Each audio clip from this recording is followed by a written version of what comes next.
But when you wake up one morning and realize that you're on death row and you're waiting there day after day for them to set you an execution date,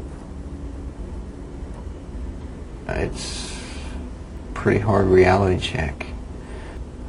I think you realize it's a pretty harsh world. The men who came to be known as the West Memphis Three have always insisted they did not commit a brutal triple murder. And now a stunning decision to let them walk out the door. Released after serving half their lives in an Arkansas prison. And they sent us to prison for the rest of our lives. It's been an absolute living hell. Despite all of the collateral damage left in the wake of the Robin Hood Hills murders, it's not likely that the case will ever be solved. On May 5th of 1993, a terrible tragedy struck the small city of West Memphis, Arkansas. 3 8-year-old boys had disappeared without a trace after riding their bikes around their neighborhood. The next day, their 3 bodies were recovered with clear signs of violence. Whatever happened to the boys was no accident. However, police struggled to find suspects, and the investigation began taking a different approach. Under the pretense that this was some kind of satanic ritual, 3 teenagers were arrested. Based on their taste in music and clothing, investigators pointed the blame at them, and after 2 very controversial trials, with barely any substantial evidence, the 3 teenagers were found guilty, and one of them was even sentenced to death. Thanks to the release of a documentary about the case, all over the country, several people got together to defend the innocence of the West Memphis Three and spoke up about all the irregularities in the police work, the tampering of evidence, and the questionable interrogation techniques on minors. It would take 18 years for Damien Echols, Jason Baldwin, and Jessie Misskelley to finally walk free. Their story has even served as inspiration in the latest season of Stranger Things, where writers have confirmed that Eddie's storyline is based on this very case. To this day, nobody knows who the killer is. What we do know is that an investigation led by prejudice put 3 innocent men behind bars for nearly 2 decades, while the real killer has been walking around since 1993. This is the story of the West Memphis Three and a triple murder that is still unsolved.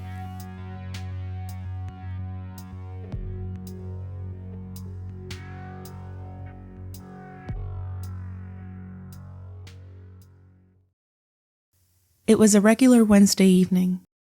8-year-olds Christopher Byers, Michael Moore, and Steve Branch were playing out in the street after a day of school.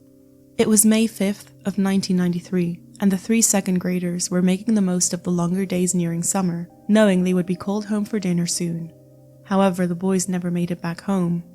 After last being seen at around 6:30 p.m. by neighbors, nobody heard from them again. By nightfall, the 3 children had been reported missing by their parents, and police began investigating the area with no success. Early in the morning of May 6th, the investigation was resumed around Robin Hood Hills, where the boys were last seen. However, despite the human chains and all the rescue teams involved, no sign of the boys was found until that afternoon. A shoe was spotted in Robin Hood Hills, an area that had been thoroughly searched already, and very close by, in a drainage canal, the bodies of the 3 children were found. Christopher, Michael, and Steve had clearly been murdered. Their clothes had been stripped off and were found nearby. They were tied up, they had multiple signs of violence on their bodies, and Christopher had even been mutilated. Police searched the scene but found no blood, no murder weapon, and no sign of who could have committed the crime. They found traces of DNA, which were not able to be tested properly at the time, since it was 10 years too early for DNA to become a key part of any investigation. Police had nothing. The terrible crime was a shock in the community, who didn't understand how someone could do such a thing to those little boys. They desperately needed to find the killer, but with so little evidence and apparently no witnesses, police found it hard to narrow down suspects. 2 local teens were initially investigated. Chris Morgan and Brian Holland were known for taking drugs and getting violent. They knew at least one of the victims and had mysteriously fled to California just a few days after the bodies were discovered. Alerted by the West Memphis police, California authorities arrested and questioned them. The 2 suspects took polygraph tests, and although there were signs of deception in the results when asked about their involvement in the murders, they were never investigated further by the West Memphis police. Another lead police followed had to do with an altercation that took place at a local fast food restaurant located about a mile away from the crime scene.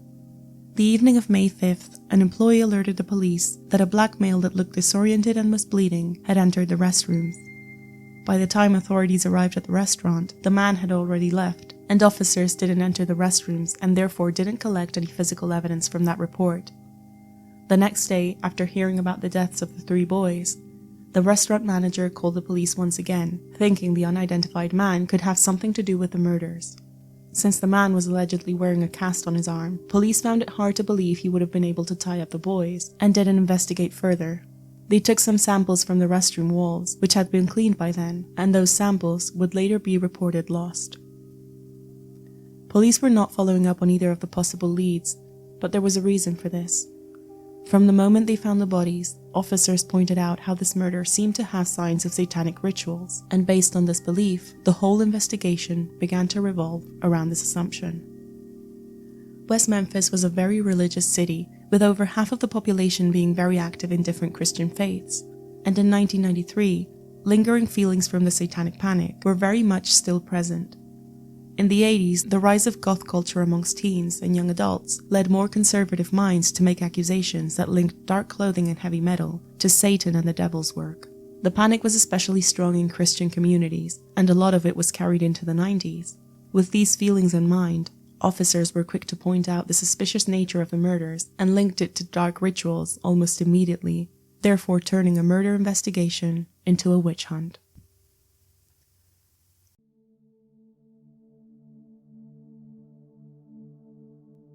Vicki Hutchison had recently moved to West Memphis with her young son, Aaron.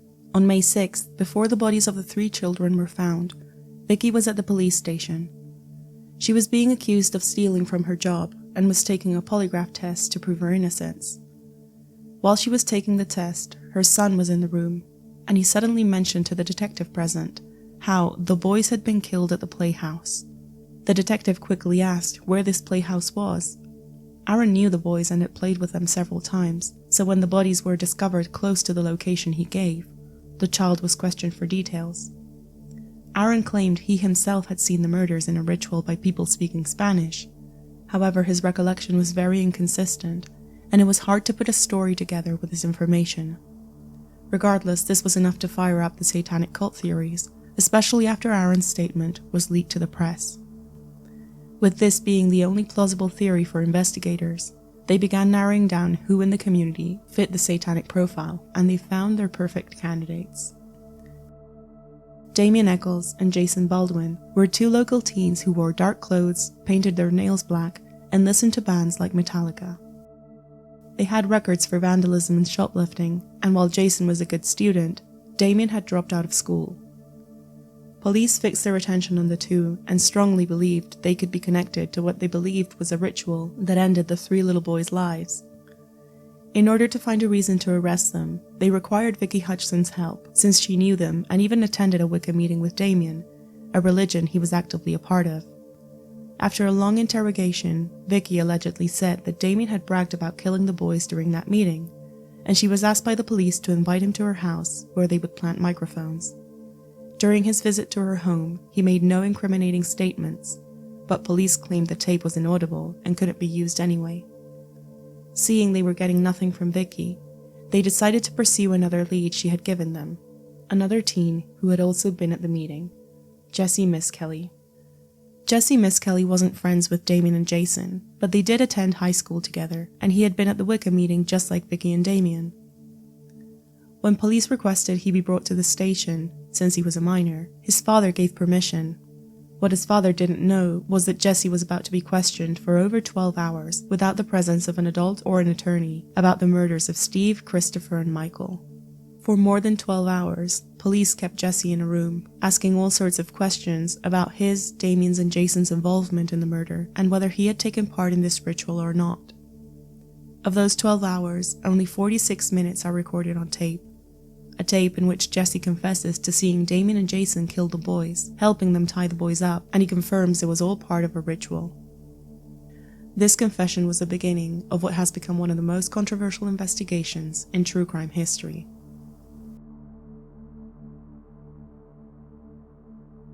In Jessie Misskelley's confession, he points at Damien as the mastermind behind the murders and Jason as his sidekick. Police finally had the accusation they needed to place 18-year-old Damien Echols and 16-year-old Jason Baldwin under arrest. From the moment they were arrested, both teens defended their innocence. There were no witnesses placing them at the scene other than the confession that Jessie Misskelley had given. Their whereabouts were accounted for at the alleged time of the murders, since they were with their families. No physical evidence tied them to the scene or the bodies either. But despite these gaps in the story, the town had what they were looking for: someone to blame for the unsolved murders. The police investigation was still relying strongly on the theories of this being a twisted satanic ritual, and the media was reporting exactly that. The victims' families quickly gave statements pointing out how they wished to see the teens go through exactly what their children endured, openly threatening to take their lives themselves if a jury didn't find them guilty. Damien and Jason waited for their trials to begin, insisting they were innocent and trusting that since they hadn't done anything, the justice system would be fair, but their futures were about to head a very different way.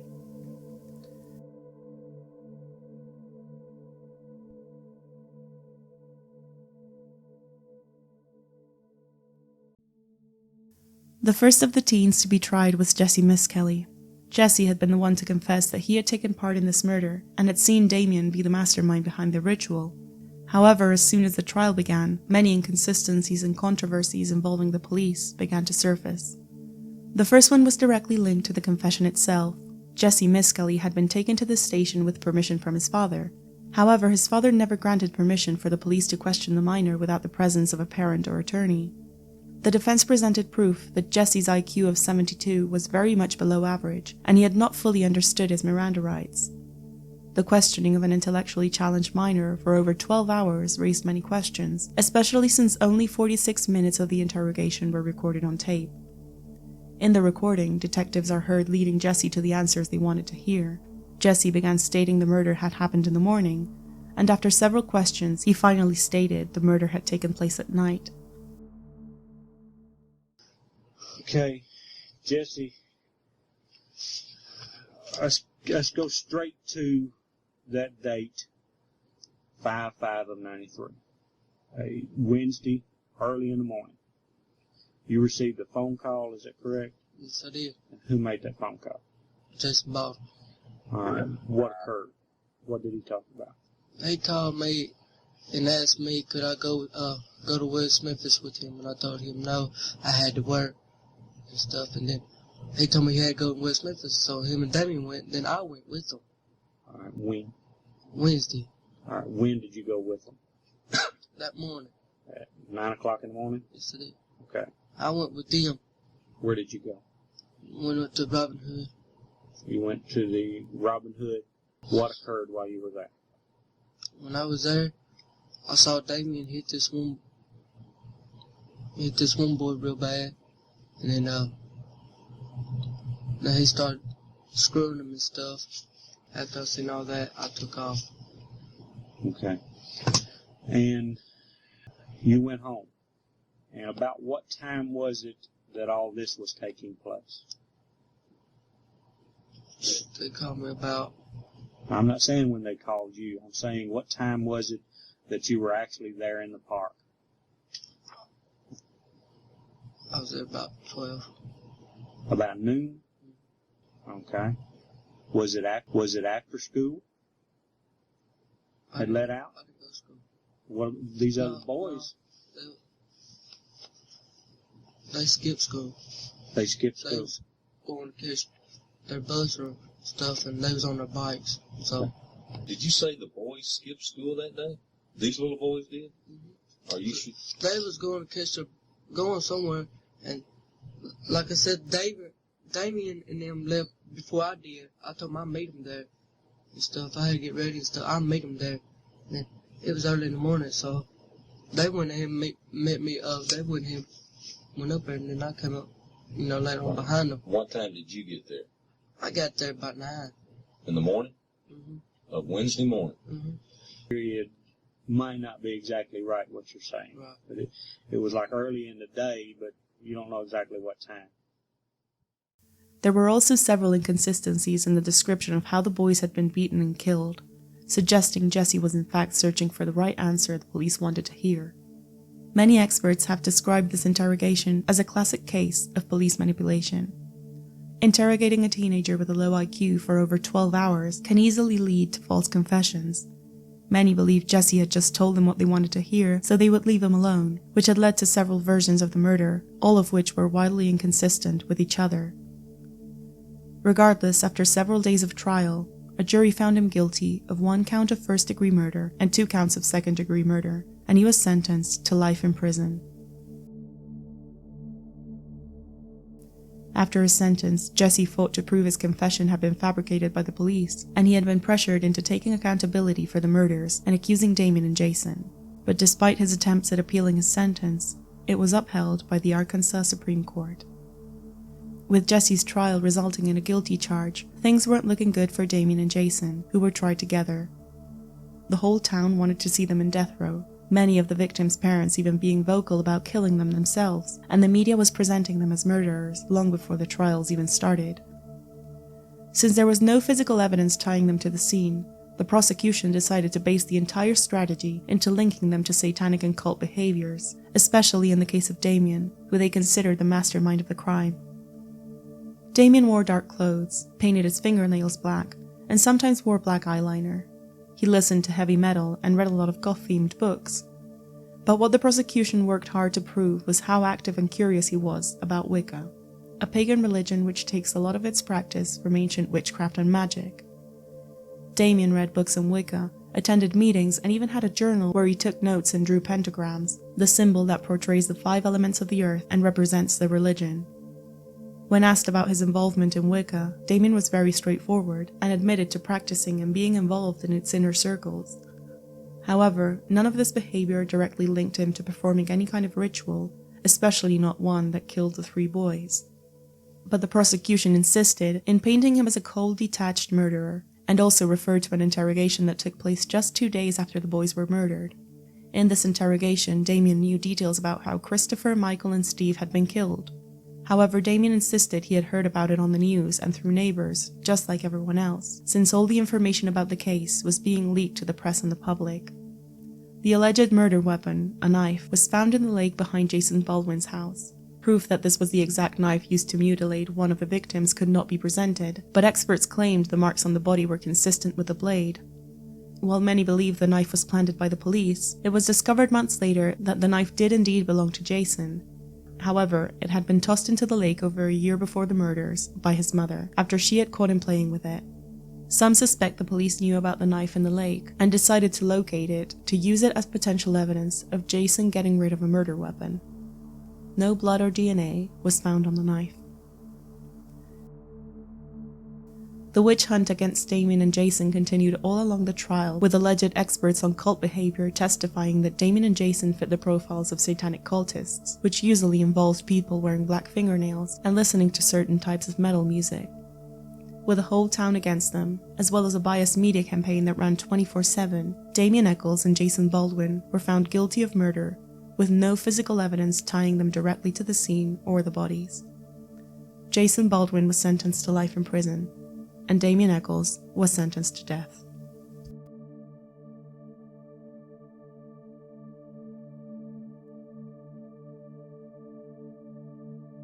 In 1996, HBO released Paradise Lost, a documentary that presented a detailed account of the case, from the initial investigation to the arrest and trials of Damien, Jason, and Jessie. Upon releasing, it became incredibly popular and brought the West Memphis case to the national spotlight. Dozens of people all across the country began researching the case, baffled by the unfair trial, the questionable police work, and the heavy Christian influence that had taken place all through the investigation.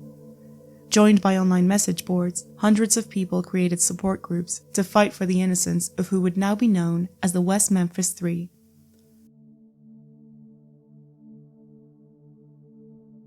Even bands like Metallica showed their support and provided music for the documentary after learning that Jason Baldwin was a huge fan. While the public began a campaign to free the West Memphis Three, the defense teams were also working hard.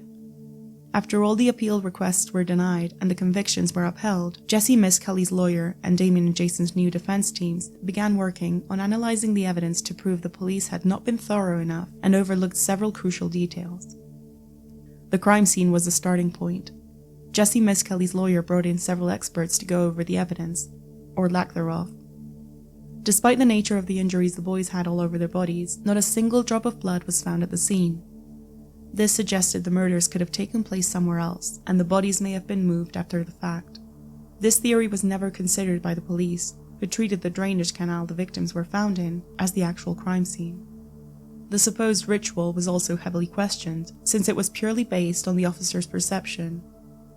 Although the bodies had been tied up, there were no symbols or any other evidence that suggested this was a ritual. This meant that police had built up a case around personal views. The injuries on Christopher's mutilated body, which were described as precise and meticulous during the trial, were more consistent with wild animal damage, which is frequent when bodies are deposited in a forest area. And lastly, during the first autopsy report, the coroner described a mark on Steve's head as a belt buckle imprint. However, after close analysis by other coroners and experts, it was determined those were teeth marks. Someone had bitten Steve on the forehead, and nobody had followed up on that injury during the first trial. While all this new evidence was being analysed, key witnesses that helped convict the West Memphis Three went back on their words. In 2003, Vicky Hudson, who had allegedly pointed out how Damien Echols had bragged about killing the boys, gave an interview to the Arkansas Times and stated that none of her testimonies to the police were true. She said the police pressured her at the time and threatened to take her son if she didn't cooperate. She also mentioned the alleged inaudible tape she recorded when Damien visited her house, and stated that the tape was perfectly audible, but Damien had never given any incriminating statements. Police had allegedly discarded it when they realized they couldn't use it against him. With all of these new revelations, as well as the pressure the support groups were starting to make on authorities, the story of the West Memphis Three began to shift, and the possibility of a new trial where all this evidence could be presented was beginning to feel real. In 2007, and with a much more accurate approach to DNA than a decade earlier, the West Memphis Three's DNA was tested against the samples recovered at the scene. None of the profiles matched. Dental records also proved that the teeth marks on Steve Branch's forehead did not belong to any of them. The DNA and the bite marks were key to finding out who really killed Christopher, Michael, and Steve. So who did they belong to? Something to note was that John Byers, Christopher's stepdad, who had devoted all his time to making sure the West Memphis Three paid for the alleged crimes, had his teeth removed in 1997, soon after the first trial was over.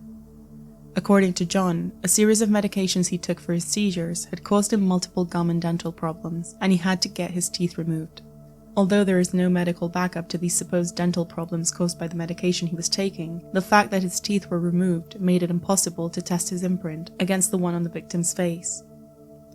Another piece of information gave the story a new twist, and it involved another one of the victim's stepfathers, Terry Hobbs. Terry Hobbs, Steve Branch's stepdad, had been a possible match to a hair found at the scene.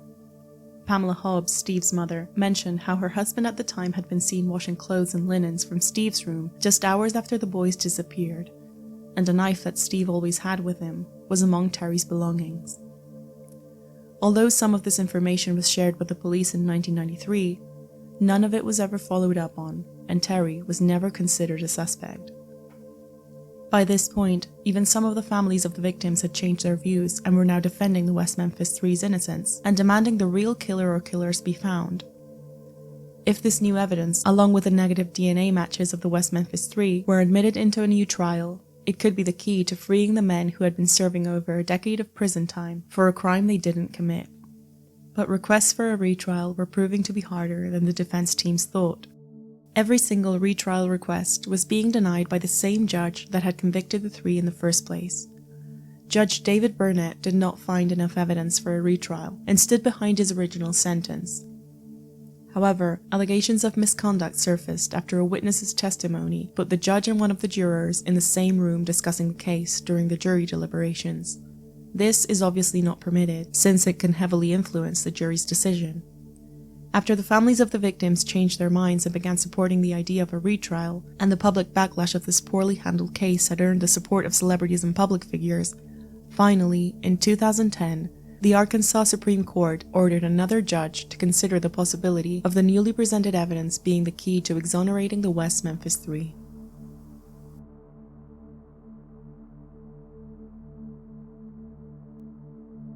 My name is Damien Echols. I am 36 years old and released today from death row for a crime I did not commit. A successful appeal opened up the possibility of a retrial that could exonerate Damien Echols, Jason Baldwin, and Jessie Misskelley, who by 2011 had spent 18 years in prison. However, in a twist of events, instead of a new trial being announced, the West Memphis Three were released from prison in August of 2011 after entering Alford plea deals. With this deal, the defendants plead guilty, admitting there is enough evidence to convict them, but can still claim their innocence. This form of plea deal is rarely used, but in this case, it granted freedom to the three men, effective immediately. After entering the plea, they were granted a 10-year suspension of sentence, during which they can still be sent back to prison if they reoffend. However, this is far from an exoneration, since they are legally still guilty of the murders of Christopher, Steve, and Michael, and their time served is the sentence they paid for that crime. Under this plea deal, the West Memphis Three cannot pursue legal action against the state for wrongful imprisonment, and the investigation to determine who actually killed the three boys in 1993 is considered closed. Despite this unusual plea deal, the three men were able to return to their families and as of today are still seeking an official pardon that would legally separate their names from this terrible crime. The case of the West Memphis Three proved how heavily influenced justice can be by religion and how important it is to stick to evidence and facts rather than appearances. Had it not been for the original HBO documentary, which brought the case to attention, the outcome may have been very different. The importance of this case has been portrayed in several books, movies, and pieces of media, the most recent example being Netflix's Stranger Things, where Eddie Munson's character is heavily based on Damien and Jason, and the satanic panic that pushed entire towns to believe teenagers were taking on the devil's work because of their hobbies and music they were listening to.